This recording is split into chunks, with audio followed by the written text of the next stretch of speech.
Thank you very much for staying with us. Now let's settle down for the details of the stories. We start from the court.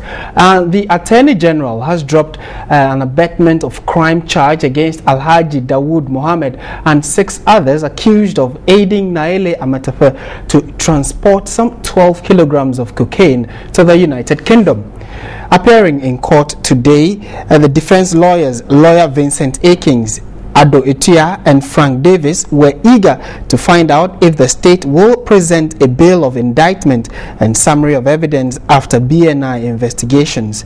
His Honor Francis Obri, however, told the court the Attorney General has filed an order of nolle prosequi on February 24, 2015, setting free Alhaji Dawood Mohammed and 6 others. The judge stated that the Attorney General does not intend to prosecute the accused persons in the matter, adding that the accused persons are acquitted and discharged. This, according to the defense lawyer, is a notice to the whole world that the accused persons are set free. Alhaji Dawood Mohammed and 6 others had been charged for abetment of crime but pleaded not guilty to the charge.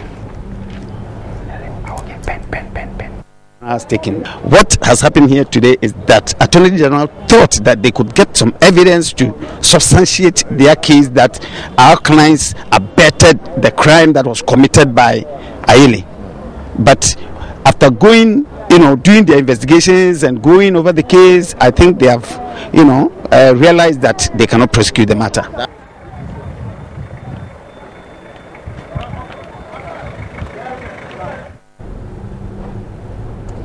All right, we're joined on the line by lawyer Yao Opong. He is a legal luminary and has followed this issue keenly. And we want to find out from him what he makes of it. And lawyer, good afternoon and thank you very much for your time.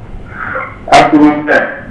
Did it come to you as a surprise when you heard the news that the Attorney General has decided to drop all charges on this particular case? Well, good afternoon to your viewers.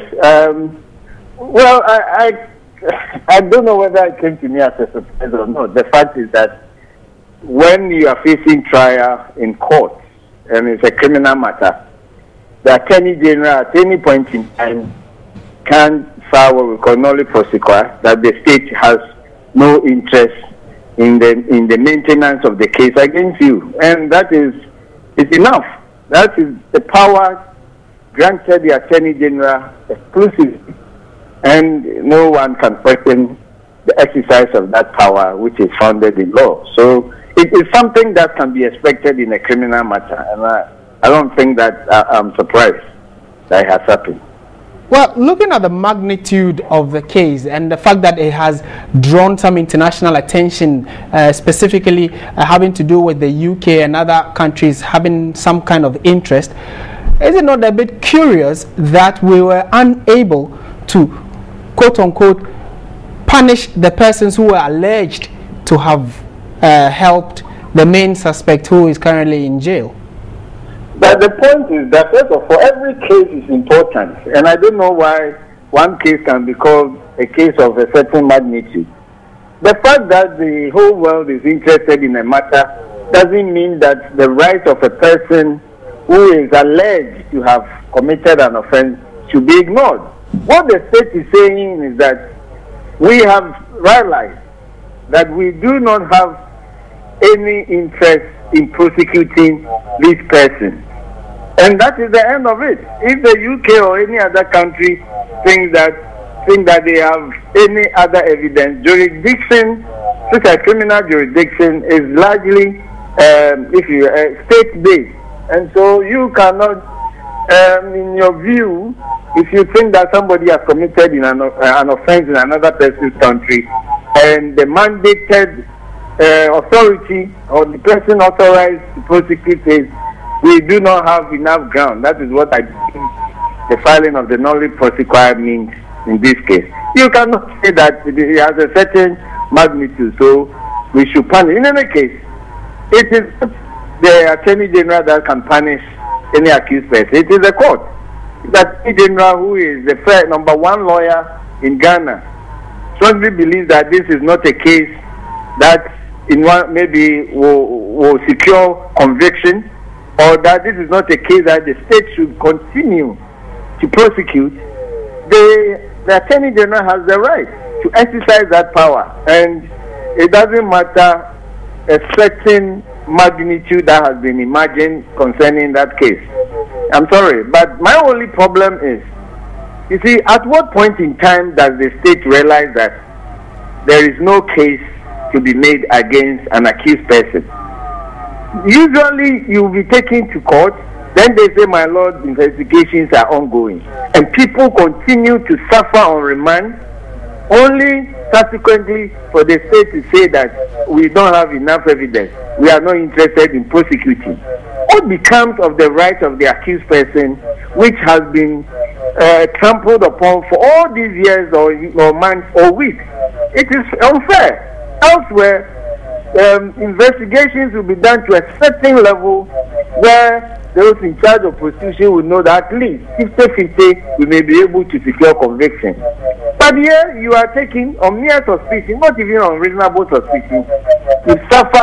You suffer remand, you suffer humiliation, only for them to come to say that we are no more interested in prosecuting you. That is my worry. Yeah, but then it comes to that same issue where it was a follow-up question I was asking, that then in this matter, what then is the right for the persons who were accused and have now been discharged? Some, they were actually even put in custody for a while and have now been told that we don't have a case against you, so you can go scot-free. Can they take on the state? Well, first of all, if you read Article 14, I think clause 5 following, provision has been made. First of all, where a person has suffered malicious prosecution, false imprisonment, and so on, probably based on a reason other than a motive, other than a reason founded in law, you can sue that particular person who caused your unlawful arrest, detention, for compensation. Right. Number two, where the person has served certain term and he is convicted and the conviction is set aside on appeal, the state, if the case was not before the Supreme Court, it has to be referred to the Supreme Court to assess the compensation to be paid.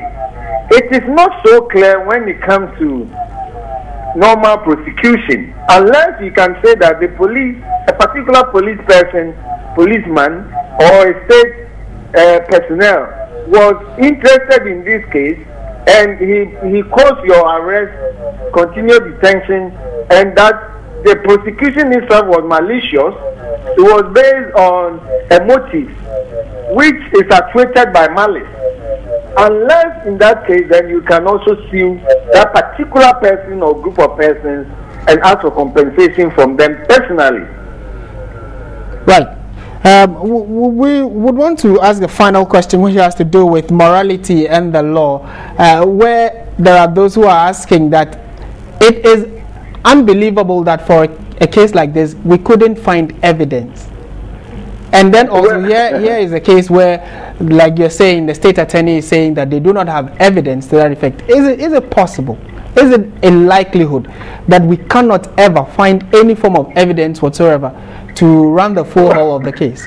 Well, I'll ask those who are making that argument respectfully to remind themselves of the duty imposed on us as citizens under Article 41 to ensure, and indeed Article 14 and all that, to ensure that crimes are prevented, to ensure that if we have any information concerning the commission of an offense, we have a duty to report to the appropriate institutions.